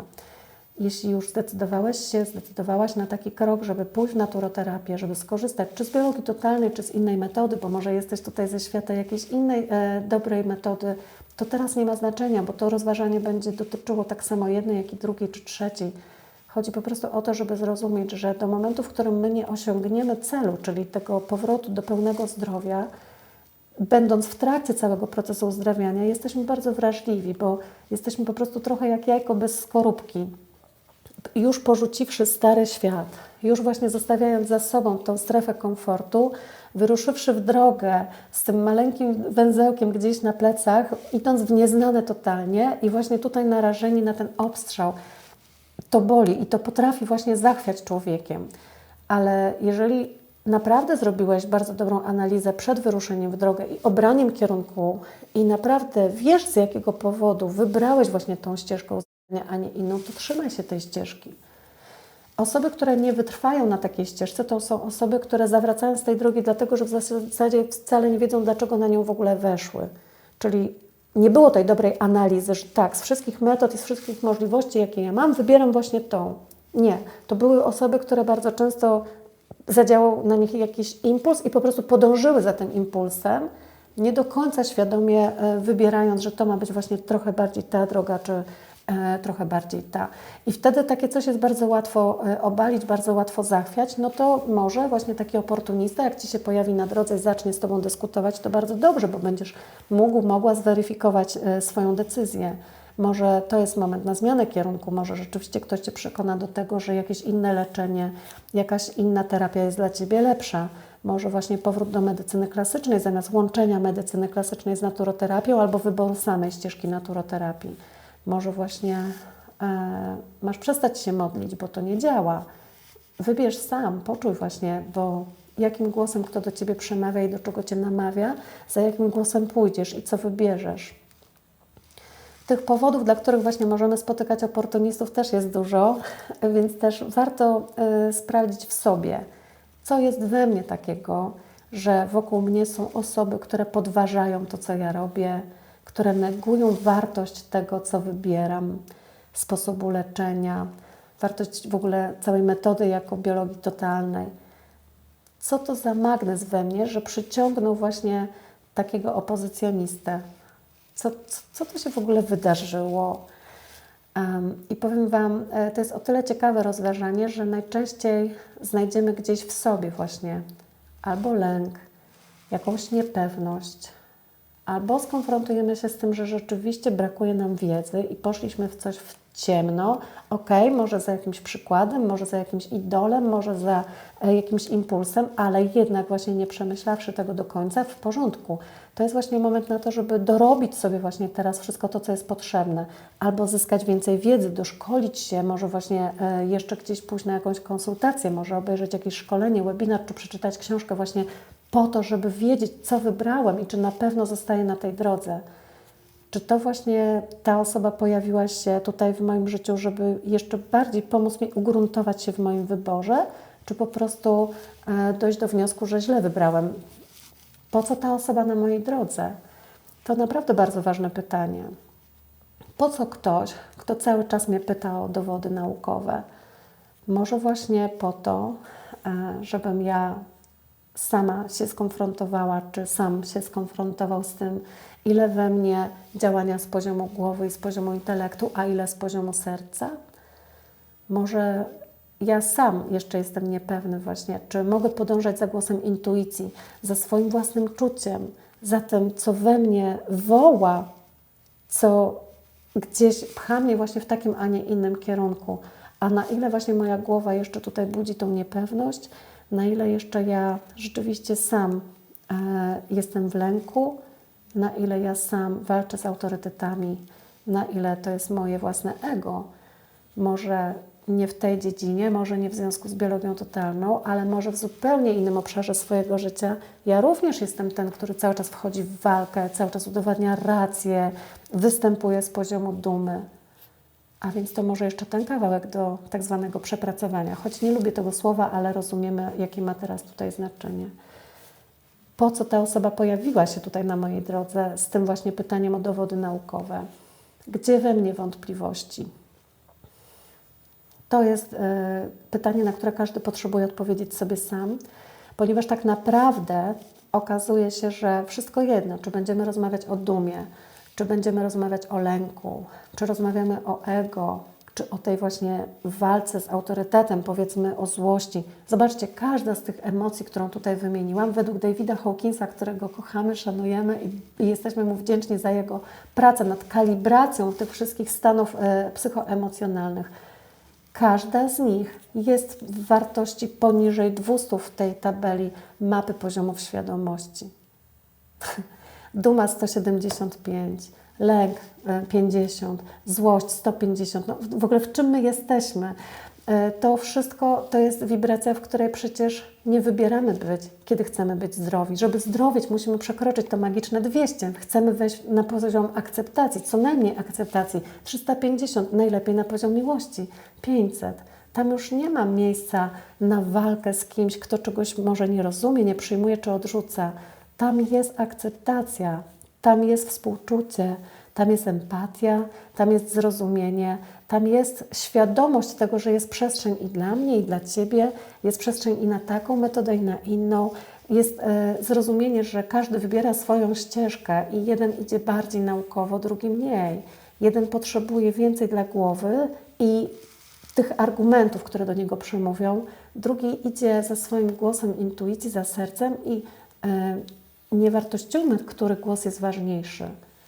Znowu, z różnych powodów, z różnych poziomów, różne drzewa genealogiczne za nami stoją. Każdy będzie miał swój własny skład tej mieszanki. Ile procent udziału tego mentalu, a ile tego pola serca. I tu właśnie chodzi o to, żebyśmy my się w tym dobrze czuli, żebyśmy my odnajdywali się w swojej własnej wewnętrznej równowadze i żeby żadna osoba z zewnątrz tej równowagi nam nie zachwiewała. Ale i oczywiście o to, abyśmy my nie zachwiewali czyjąś równowagą. Bo my nie jesteśmy od tego, żeby komuś tą biologią totalną rzucać w twarz. My nie jesteśmy od tego, żeby komuś to wciskać. My nie jesteśmy od tego, żeby kogoś przekonywać. Absolutnie nie. Właśnie wydaje mi się, że wręcz odwrotnie, że im bardziej sami stajemy się przykładem i im bardziej sami zdrowiejemy z pomocą biologii totalnej, tym bardziej inni naprzeciwko nas przestają potrzebować dowodów naukowych, że to działa. Bo ten dowód, który jest blisko, będzie dla nich dużo cenniejszy, dużo ważniejszy. Na to po prostu czasem trzeba dać komuś czas. I kochani, chcę sprawdzić w tej chwili, jakie mam tutaj jeszcze złote myśli zapisane w swoich notatkach, których zrobiłam dzisiaj bardzo dużo, właśnie przed naszym spotkaniem.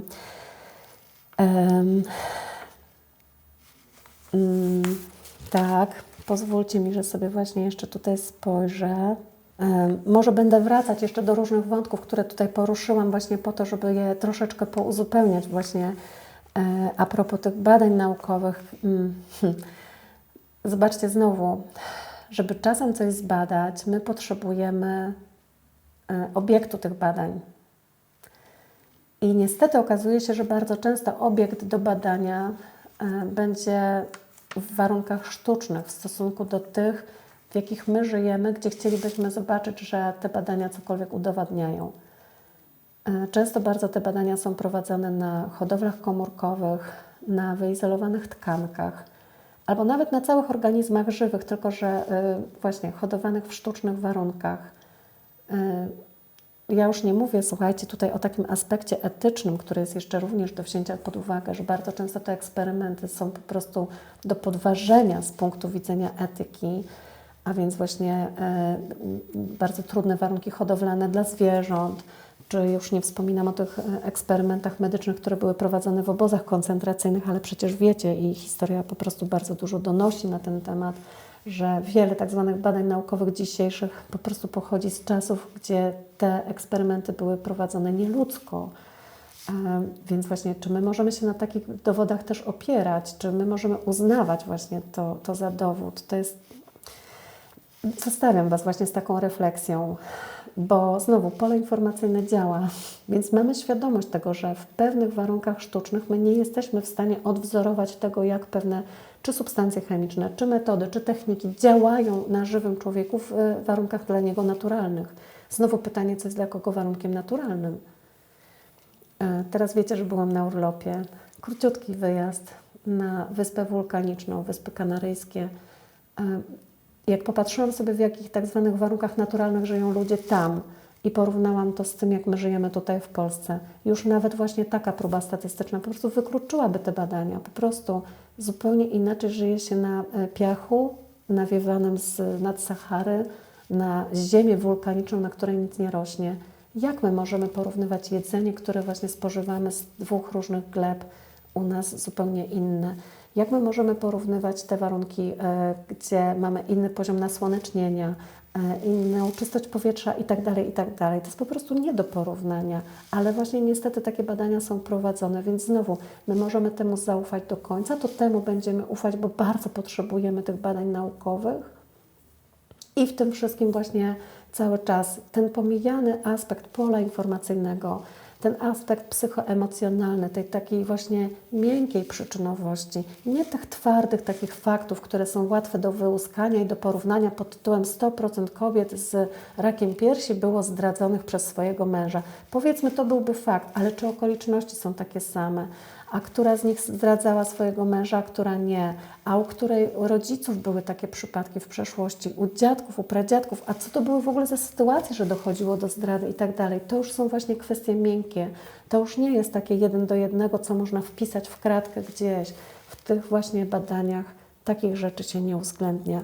Nie uwzględnia się właśnie tego, że pewne informacje są przekazywane z pokolenia na pokolenie, choć przecież są też dowody naukowe na to i było to robione, słuchajcie, nie tylko na myszach, szczurach, na innych zwierzętach, ale nawet na dafniach. Nie wiem, czy słyszeliście, było też takie badanie, które dowodziło, że każde następne pokolenie przechowuje w pamięci komórkowej i w polu informacyjnym informacje na temat cierpienia, które przechodzili przodkowie. Jakkolwiek to brzmi w przypadku dafni, czy nawet małych dżdżownic, bo też na dżdżownicach te badania były prowadzone. Słuchajcie, czy to były zwierzęta rażone prądem, czy to było jakieś cierpienie związane z tym, że w labiryncie nie można było znaleźć pożywienia, jeśli nie doszło się gdzieś do jakiegoś korytka z jedzeniem czy z wodą, z piciem właśnie. Każde następne pokolenie miało w sobie tą informację i oczywiście wykorzystywało ją na plus. Oczywiście unikało drażnienia prądem, pamiętało, jak to robić, choć nie z własnego życia, a właśnie z przeniesionych informacji. Pamiętało, jak przejść przez ten labirynt i tak dalej, i tak dalej. Skracam te badania. Na pewno macie do nich dostęp i czytaliście i też interesujecie się tym i słuchacie, więc nie przytaczam tutaj takich gotowców, ale Wy wiecie, do czego się odwołuję w tej chwili. A więc tak, tylko że te badania idą sobie równolegle, a następne badania właśnie na temat chorób naszego ciała idą sobie osobno. Żeby człowiek mógł tak naprawdę zrozumieć, jaka jest zasada naszego działania, jaka jest instrukcja obsługi człowieka tutaj, no to musi sobie te wszystkie badania poskładać do kupy sam. To musi to po prostu sam syntetyzować. Już mówiłam właśnie to wcześniej. To jest właśnie bardzo ciekawe, jak wiele rzeczy wpływa na nas, których my nawet nie jesteśmy w stanie wziąć pod uwagę. I tutaj zapisałam sobie notatkę.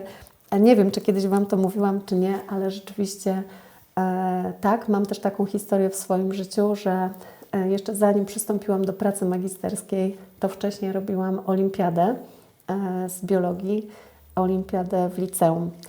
I też znowu pytanie, co się wtedy takiego w moim życiu wydarzyło, że zaniosło mnie aż do Uniwersytetu Warszawskiego, do pracowni profesora Kurasia, który przyjął mnie jako taką olimpijkę i właśnie pomógł mi zrobić pracę, którą później mogłam właśnie przedstawić na olimpiadzie.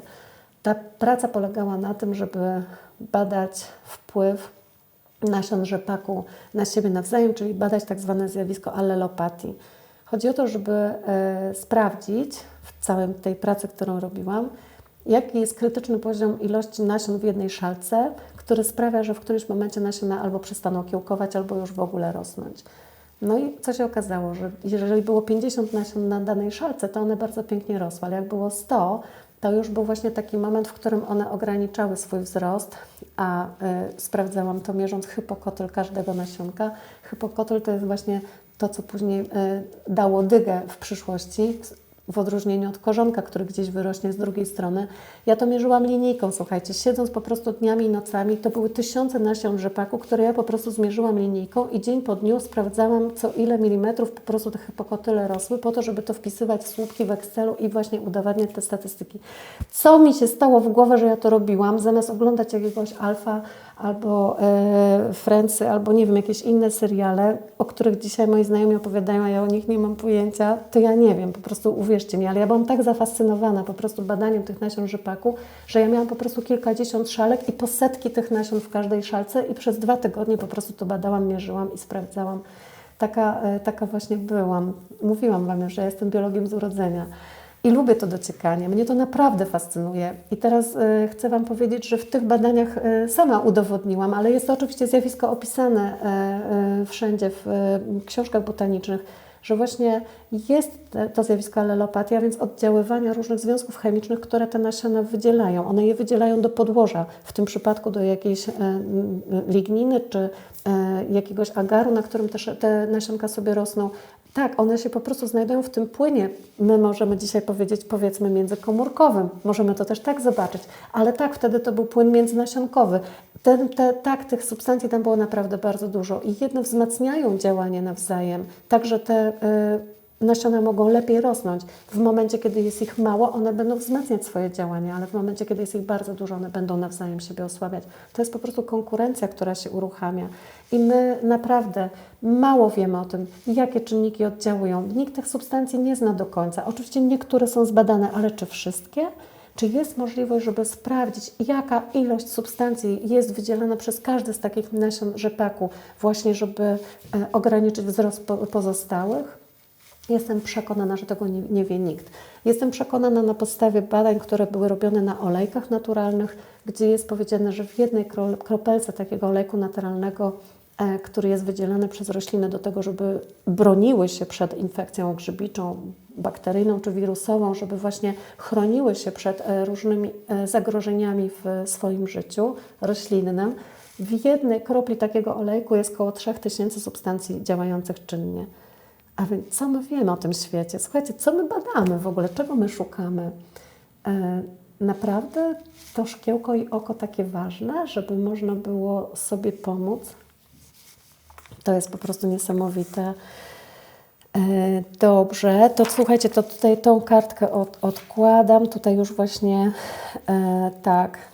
No właśnie, tutaj co miałam ważnego powiedzieć, dziękuję Madziu, dziękuję, że zapisałaś to właśnie, absolutnie tak, bo żeby to nie wyglądało w ten sposób, że ja podważam tutaj działania naukowe, absolutnie nie, bo ja jestem wdzięczna naukowcom za to, że mają tą żyłkę dociekliwości, że mają w sobie zapał do tego, żeby właśnie przez całą swoją karierę zawodową badać domenę SH3 spektryny albo żeby badać jakieś inne białko czy inny receptor, że oni w zasadzie można powiedzieć poświęcają swoje życie na to, żeby gdzieś kiedyś ktoś może w tym transferze technologii to wykorzystał. To może będzie wykorzystane, może nigdy. Taka osoba, która to bada, tego nie wie, choć oczywiście jeśli ma łeb na karku, to będzie potrafiła sama to zmonetyzować i w jakiś sposób wykorzystać, no ale to umówmy się, czasem w tym naszym świecie naukowców nie idzie w parze, też to wiemy. W związku z powyższym bardzo często jest tak, że ci naukowcy po prostu pozostają w sferze naukowej i rzadko kiedy przeprowadzają wyniki swoich badań do biznesu, do technologii, do wdrażania tego gdzieś i wykorzystywania praktycznie. To oczywiście się już też zmienia, to też super wspaniale, natomiast no właśnie tak jak mówię, jest to po prostu jeszcze w tym świecie dzisiaj rzadkość. I ja naprawdę bardzo chcę podkreślić, że szanuję badania naukowe, mam świadomość tego, ile to kosztuje i jak bardzo ci ludzie się poświęcają i z ilu rzeczy rezygnują, łącznie właśnie z tym, że decydują się na skromne życie, choćby właśnie z tego powodu, że Często nauka nie jest dofinansowana tak, jak być powinna. Zresztą tak samo jak nasze szkolnictwo, też o tym wiecie, i wiele jeszcze innych gałęzi różnych zawodów. No to znowu osobny temat, który poruszam. Ja naprawdę nie kwestionuję wartości badań naukowych. Uważam, że powinniśmy to robić. Jedyne, co mam tutaj właśnie zastrzeżenie, to to, że niestety na czoło wybijają się te badania, które będą finansowane z różnych grantów, czy to grantów europejskich, czy światowych, czy przez przemysł farmaceutyczny, tam gdzie ktoś czuje interes, żeby to sponsorować, a niekoniecznie właśnie wszystkie inne projekty. No i są po prostu instytucje samozwańcze, są ludzie, którzy to po prostu szukają sponsorów, żeby swoje badania przeprowadzać. To jest do zakwestionowania. Nauka sama w sobie nie, jak najbardziej jest wartością i to chcę bardzo mocno tutaj podkreślić. Choć właśnie powiem Wam, że jak patrzę sobie czasem na IG Nobla, znacie taką nagrodę właśnie, Antynoble. Słuchajcie, to też po prostu, jak myślę sobie, jakie badania są sponsorowane, to po prostu aż się człowiek łapie czasem za głowę. Pamiętacie, było takie badanie właśnie, za które też IG Nobla były przyznane, badanie na poszukiwanie, odnalezienie wzoru matematycznego, który by określał tempo opadania pianki w piwie. No i iluś naukowców nad tym siedziało, żeby ten wzór opracować. No. Inni z kolei właśnie siedzieli nad badaniami, które udowodniły, że kolor kłaczków w naszym pępku zawsze będzie szary, niezależnie od koloru noszonych ubrań w ciągu dnia. Ileż to osób trzeba przebadać, ile to różnych ubrań trzeba na sobie nosić, ile tych kłaczków tam zbierać i pod mikroskopem oglądać, żeby wysnuć takie wnioski. No tak, i to są właśnie sponsorowane badania, do których czasem się odnosimy. I co? I teraz właśnie, jak ja mam zestawić, słuchajcie, co ja mam w ogóle o tym myśleć, jak ktoś do mnie przychodzi właśnie i pyta, czy są badania naukowe na działanie biologii totalnej, wtedy, kiedy ja wiem, jak te badania wyglądają i z czym one stoją właśnie na tej samej półce. Oczywiście pokazuję Wam swój dystans teraz do tego, ale wypowiadam się z szacunkiem do tych, którzy są dociekliwi, którzy poszukują, choć trzeba pamiętać, że granica głupoty ludzkiej jeszcze nie została odkryta. Ok. Co jeszcze mogę tutaj dodać? No właśnie, tu było takie pytanie, które sama sobie postawiłam. W zasadzie trochę na nie odpowiedziałam. Co by się musiało stać, by biologia totalna doczekała się badań naukowych? To chyba właśnie jest to, że musiałaby powstać jakaś instytucja, musiałoby powstać grono ludzi, którzy mieliby wspólny interes i chciało odkryć prawdę. Musieliby być ci, którzy się w tym specjalizują, którzy się zrzeszają w jakimś jednym celu i dokonują tej pracy, tego wysiłku, żeby opracować statystyki, żeby dzielić się tymi przykładami, żeby je omawiać, badać. Musiałaby tutaj, słuchajcie, zaistnieć też bardzo porządna współpraca między terapeutą a klientem. Tu też jest taki kłopot, słuchajcie, że czasem jest tak, że klient przychodzi do gabinetu, rozpoczyna terapię, ale ją przerywa z różnych powodów. Są tacy, którzy nigdy niczego nie kończą, więc przerwą to tylko dlatego, że nigdy niczego nie finalizują. Ale są tacy, których to po prostu przerasta. Są tacy, którzy nie potrafią dostać się do sedna swojego problemu i po prostu dają sobie na to czas. Są tacy, którzy zmieniają metody, zmieniają terapeutów. Są tacy, którym coś pomogło, ale nigdy nie wrócą i nam tego nie powiedzą. Więc znowu, żebyśmy my jako terapeuci mogli prowadzić takie statystyki, to potrzebowalibyśmy więcej danych od klienta. I wiecie, co to dla mnie oznacza?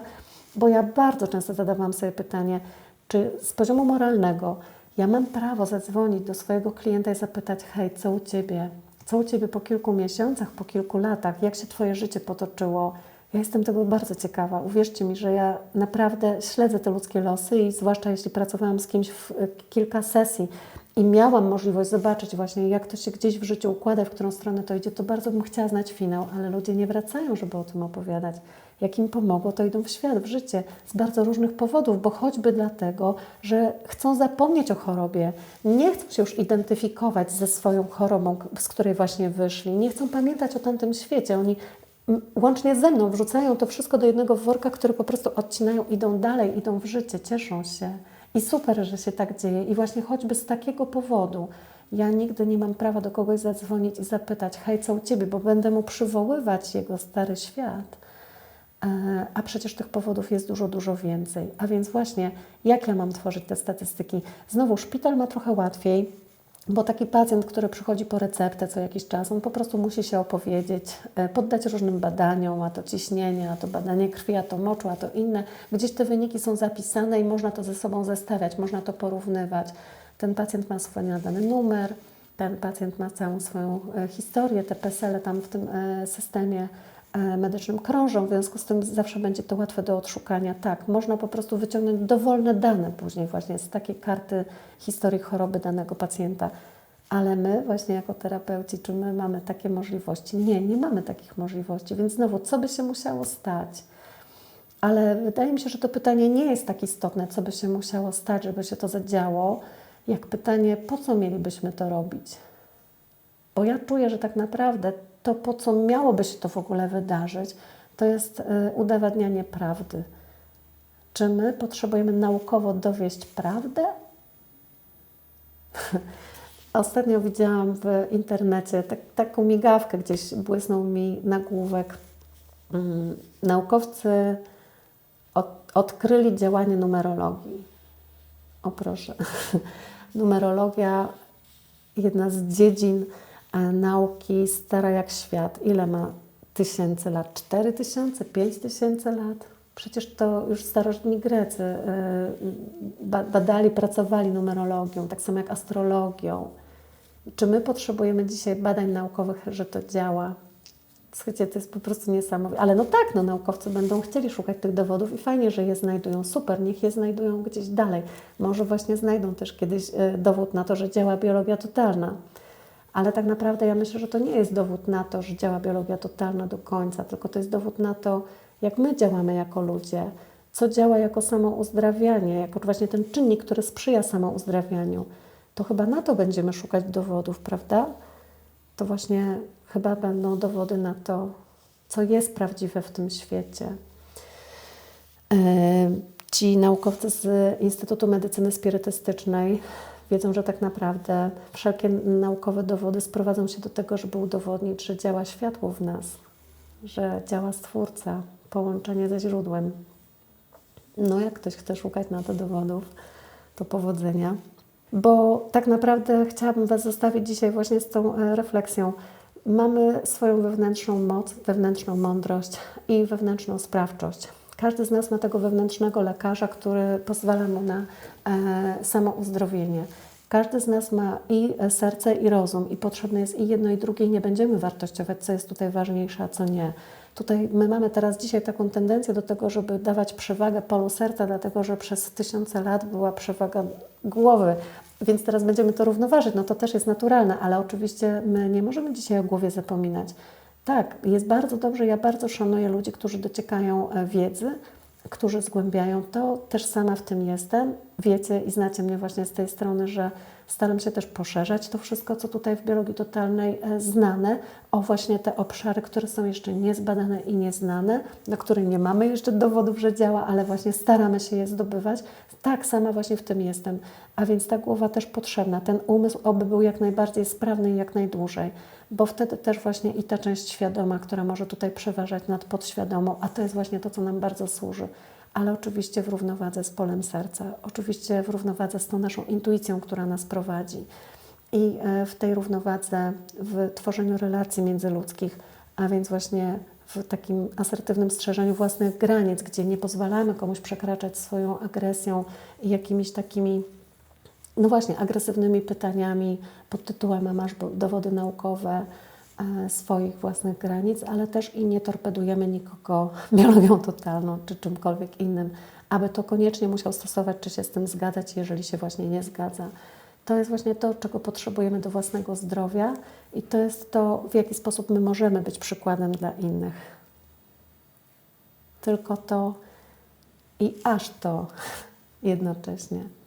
Z taką refleksją Was chcę dzisiaj zostawić. Odsyłam do źródeł, odsyłam do mojej strony. Jak chcecie poczytać sobie jeszcze trochę o metodzie i dowiedzieć się więcej, do książek, które są znane, napisane, do tablicy doktora Hammera, która pokazuje działanie wszystkich listków zarodkowych, do atlasu Roberto Barnaya, który to wszystko bardzo ładnie skatalogował. do leksykonu chorób Gilberta Reynaud, który to wszystko opisał, albo do słownika chorób Jacques'a Martela, który teraz się ostatnio ukazał i to na pewno wiecie. Jest to nowość, odniosę się do tego bardzo niebawem. Tutaj niespodzianka, która na Was czeka, ogłoszę to za kilka dni, także śledźcie moje strony, będzie post i niespodzianka. Czytajcie, to jest właśnie po to, żeby tą wiedzę można było łatwo zdobywać, żeby ona była lekkostrawna, przyswajalna, a ja służę Wam tutaj swoją pomocą w interpretacji tego wszystkiego, co w tych książkach, co w tych szkoleniach, na swoich live'ach, na swoich webinarach, do których bardzo serdecznie zapraszam, jak również do postów, które piszę po to, żeby czasem okrasić właśnie taką trudną wiedzę albo dawką humoru, albo jakąś ciekawostką, oby Wam to służyło, słuchajcie. Bardzo cieszę się z Waszej licznej obecności dzisiaj. Dziękuję za Was. Zapraszam na swojego kolejnego live'a za 2 tygodnie. Zrobimy sobie takiego live'a przedświątecznego. Tymczasem pozdrawiam Was bardzo cieplutko, przytulam do serca, życzę pięknego wieczoru i pozostaję z Wami w kontakcie. Z miłością i światłem, kochani.